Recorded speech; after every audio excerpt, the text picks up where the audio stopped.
it is a full-on 2-scoop of pre-workout kind of day. Yes.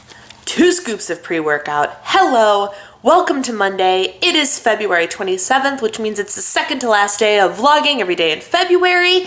Fear not, I really like doing vlogs, so I think that while I plan on doing the daily vlogging, I think, alternating every other month, so the next full month will be April, I think there will be at least 1, maybe 2 vlogs a week because vlogging is easy content. It gives you guys an insight into my day, my life, and my journey, and it's fun. I enjoy it. You guys seem to enjoy it, so don't worry, vlogs are not disappearing, but daily vlogging will be disappearing for the month of March.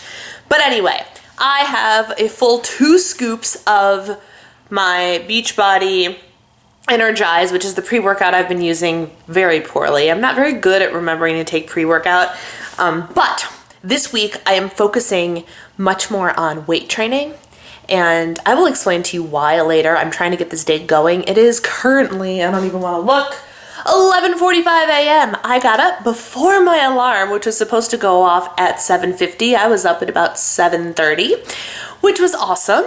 And I've just been working. I've been doing some social media stuff for my church. I've been doing some social media stuff for me. I've been doing some planning, some list making, some puppy stuff, all sorts of things. So far today, I have had 2 cups of coffee with only 1 point of creamer in it, and I had a Sandwich Brothers sandwich pita thingy for 4 points, so I am at 5 smart points total for the day. And welcome to my vlog. Lunchtime is a sandwich, which is the exact same sandwich as yesterday that I had on a wrap. Only difference is I have the Thomas's Light English Muffin on there instead. So instead of 4 points, this cost me 5 points. And I'm eating now because it is afternoon and I'm waiting for my pre-workout to kick in, and I decided to have a little bit of lunch. So I'm fully fueled for the gym. On my way home to the gym, I decided to make a detour back to my new favorite produce shop, and I picked up all of this for $18. I thought I'd share with you what I got. I got some more bean sprouts because I have leftovers from the stir fry my husband and I had over the weekend that I just wanted to add some more bulk to, and the same with broccoli. I got a whole thing of celery. I got some green leaf lettuce. 4 apples because I'm anticipating that I will go back either Thursday or Friday, so this is enough for me to have an apple a day. Some more carrots, 2 giant cucumbers, blueberries, 1/4 of a watermelon, is that how much that is? And my favorite find of the day, organic strawberries were 2 for $3, so I bought 4. $6. 4 pounds of organic strawberries. Can it get any better than that? I don't think so.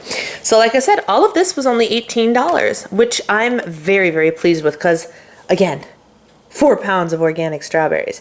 And they're not, like, they're super tiny strawberry, not super, but they're smaller than like the big behemoth strawberries you get regularly, but organic strawberries to me taste like candy. Like, oh my gosh, so good.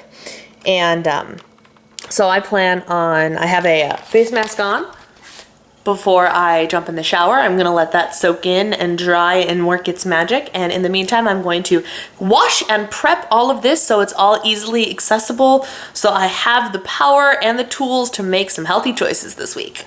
Here's dinner. This is the Trader Joe's onion soup. It is 7 smart points. It does not come in this ramekin. Let me show you how it comes. I have never seen anything like this before. This is how it comes. Whoa, focus. Frozen in an airtight package. So the ramekin I had, and it happened to be the perfect size for this, and I did not microwave it, although that would have been a lot quicker, but I wanted the cheese to crisp and be really tasty, so I put it in the oven for 40 minutes while I was showering and getting myself ready. So that's that. And now I am ready to go to the Bible study at the church tonight, which I don't think I told you I was doing. I'm going to a new Bible study at the church tonight, at the big church, and I finished cutting up all of my strawberries.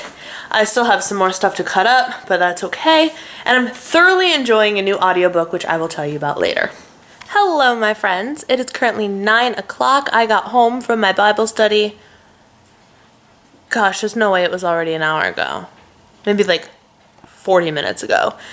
And I did a little training session with Gracie. I'm trying to figure out, she's over here right now attacking her harness, which is not on her, it's on the floor.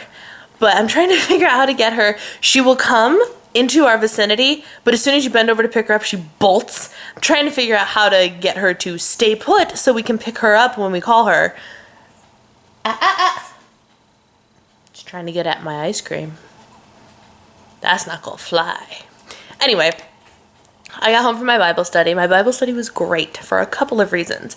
It's a very interesting Bible study called Prepared, and it's a little 3-week study where we talk about how to be prepared when somebody has something to say about our faith that's like, oh, you're one of those Christians, or oh, it's the preparing us to be able to talk about it quickly and succinctly for people who might not be interested but always have something to say about it, kind of thing, which is really interesting. So there were a lot of people there because this is a topic that all of us could be very well equipped with. So a lot of people came out for it, and that was great. And then while I was there, I was in the same group. I was paired up with not paired, we were in a group, but I was grouped with the youth minister there. And I brought up something about my disability and positivity and how people could tell that, or people asked why I was always so positive and whatnot. And I said it had a lot to do with my faith, et cetera, et cetera. And I mentioned having a disability. And then when we were finished, he asked me, he's like, now tell me a little bit about your disability, you said. And I said, yeah. And so I told him a little bit about it. And he goes, we have this little girl at our church, or obviously, we have this little girl who you might have seen around, you might not. She actually walks with 2 canes, like I guess they're like polio crutches type things.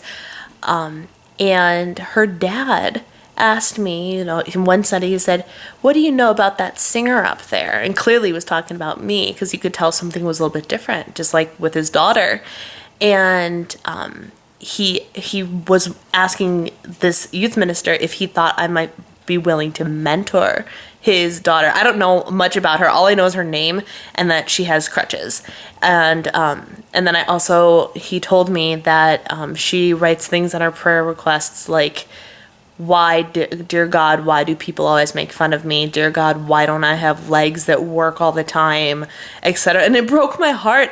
And so I looked at this guy and I was like, you please hook us up. I will be more than happy to talk to her and hang out with her and hope maybe guide her depending on if she and I click or whatever. But what a cool opportunity to be given as the chance to hopefully help another little girl who's going through something that I went through when I was a kid. I mean, sometimes I still go through it. I'm just much more at peace with what I have now than maybe I was when I don't know how old she is, 10 maybe, who knows.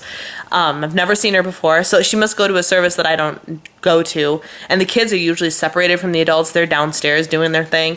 But I have never seen this girl before. So that's cool. I'm super excited about the opportunity to be able to reach out and use my disability to hopefully positively impact this little girl's life. That would be so cool. So something more than just an awesome Bible study came out of the awesome Bible study this evening. So that's cool. And then, I wanted to tell you guys about this book I was reading. Since I'm on the faith topic, and I would say I apologize to those of you that aren't Christians, but I don't apologize because I'm a Christian, and it is what it is, and it's a very big part of who I am. So, unapologetically, this book is about weight loss, but it's about faith as well. It's been a very interesting read, and by read, I mean listen. My sister-in-law actually read it and posted about it on Instagram, and I was like, interesting, I will need to read this book. And the Scribed app that I use, which I love, love, love, and I've been using a ton, especially in the last month. I've gone through, this will be my 3rd audiobook. I've started another audiobook, so I'm on 4 for the month of February so far. And that's just in audiobooks, not to mention regular books. Oh, I have to sneeze. Sorry, I scared Gracie with my sneeze. And anyway, they didn't have it in regular book form, but they had it on audiobook. And it's called, you can barely see that, it's called Made to Crave by Lisa Turkhurst. And it is essentially, I'm chapter 8 of 19, so I'm not quite halfway done with it. I've been listening to it all day. I started it on my way home from the gym. I listened to it straight through the grocery store, and the whole time I was home chopping vegetables and everything. I've been listening to it since I started it. But essentially, it talks about how we as humans were made to crave things, but what we're supposed to crave is closeness with God. And we let material things or other things like food or sex or drugs or alcohol or obsession or material items and things become those cravings, and what we think about is what we crave. And for a lot of us, especially those of you watching my channel, for me, that's food. I crave sugar. I crave savory. I crave high point, not so good for me food. When you're craving, that's what you think about. And the more you think about it, the more you crave it. The more you have it, the more you crave it, right? Essentially, that's the idea. And so what this book is telling us to do is basically take this weight loss journey and this getting healthy journey that we all want to be on and use it to also become a spiritual journey. And we have to focus a bit more. The more we focus on God, the more the less we think about craving other things. We should be craving the one thing, and that will help us with the cravings for the other things. That's the very, very rough explanation of it, but it's so good, and it has been so inspiring, and I'm really into it. And even to the point of I pray in the mornings for sure, and I have a prayer journal, and I ask regularly, God, help me with self-discipline, help me with self-control, and give my heart and mind the strength to do this diet thing. And the one thing that the book said, the phrasing was, pray for the desire to be healthy. And I was like, interesting, because I'm regularly praying for, give me the strength to do it, give me the self-control to do it, but I've never once asked God to give me the desire to do it.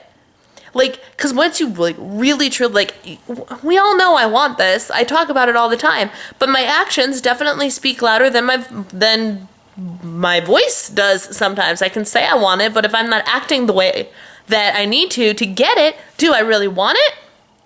So reaching out and asking for the desire to want to get healthy or want to lose weight, whole new perspective, whole new thing. And again, for those of you that aren't Christians and don't have that faith, you're going to think that I'm a crazy person right now. And that's okay. Think that I'm a crazy person, but this is clicking for me and it's working for me. And I was like, oh, this book. So thank you, Brittany, for reading this book, because I'm loving it. I'm loving it, and I can't wait to see what else it teaches me. There are a couple of other versions of it. I don't have the main page up, but there's a guide for young women. There is a workbook type thing. I don't know, but I might look into some more of this stuff and let you guys know if you're interested. But Made to Crave by Lisa TerKeurst. So good. Such a new and enlightening look at the desires and motivations and everything behind your relationship with food and health. So cool. So that's the book that I wanted to tell you guys about.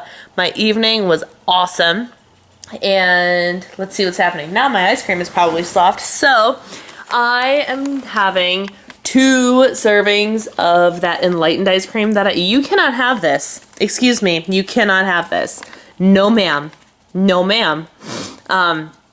So the white one is the peanut butter cup enlightened ice cream, and the chocolate one is the hot cocoa ice cream. Now, technically, I'm cheating a little bit, because for most of those,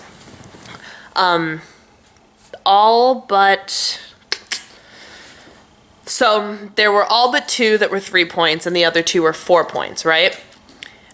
All but 2 are also 2 servings for 7 points. So a lot of them go from 3 points for 1 serving to 7 points for 2, which majorly sucked. The mint chocolate one is 3 points for 1 serving, 6 points for 2. And the salted caramel one is 3 points for 1 serving, 5 points for 2. So that one is like the Halo Top, which is awesome. But I decided to cheat the system just a little bit. So I was like, well, that's fine. I won't have 2 of the same pint. And I decided to have 1 servings of 3 point ice cream. So that's probably still 7 points, but I'm cheating and counting it as 6. I cannot talk anymore, so I'm gonna go. I'm just gonna sit on the couch and enjoy me some ice cream and enjoy a TV show. I hope you guys are having a wonderful day.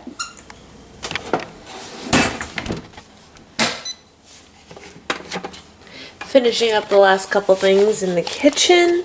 It is 11:24 p.m.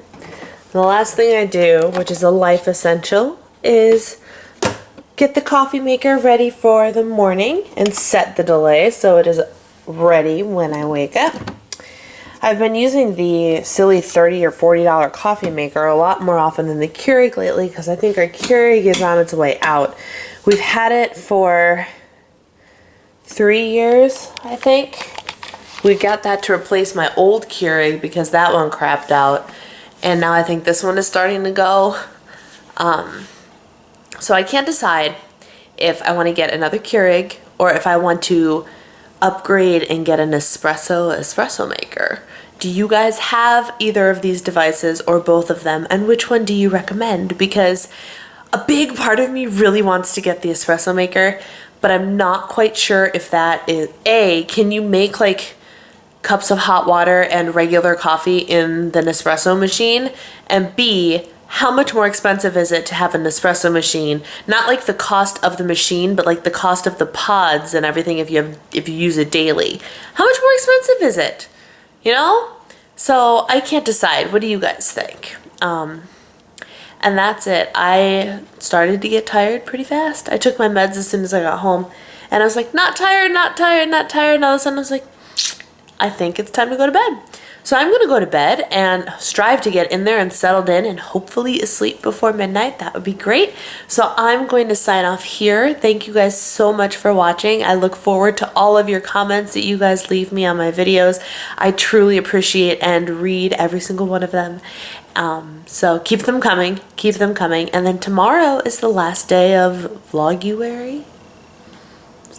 I never actually used the name, so I guess it doesn't really matter. But tomorrow's the last day of daily vlogging for February. So I will see you tomorrow. Have a good night.